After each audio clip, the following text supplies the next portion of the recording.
ছাদ যে কী পরিমাণ রিওয়ার্ডিং হতে পারে ছাদ বাগান, সেটা আসলে আজকের আমাদের হারভেস্টিং দেখলেই বোঝা যায়।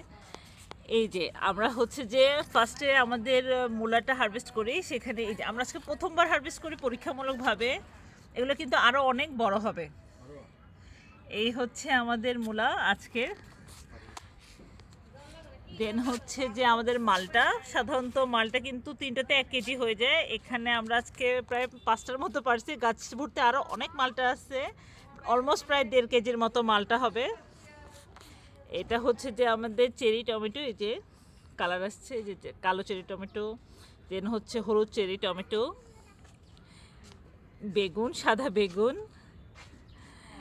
এটা হচ্ছে যে আমাদের এই যে ঢেঁড়সগুলো, এটা কিন্তু ঢেঁড়সের সিজন না, এর তাও হচ্ছে আমাদের কাছে মাসাল্লা দিলে প্রতিদিন অলমোস্ট আমরা এরকম করে আধা কেজি বা 1 প এরকম করে প্রতিদিন ঢেঁড়স নেওয়া হয়।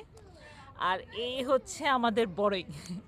বড়ই এগুলো কিন্তু আমরা পারিও নি, এগুলো গাছের নিচে পড়েছিল। এই বড়ইগুলো গাছের নিচে পড়েছিল, ওগুলোই নিছি। সেটাও প্রায় 1 পর মতো হবে। মানে এই পুরা আজকের যে ফল আর সবজির পুরো বাজারটা, সেটা আমাদের ছাদ থেকে আসতেছে মাশাল্লাহ।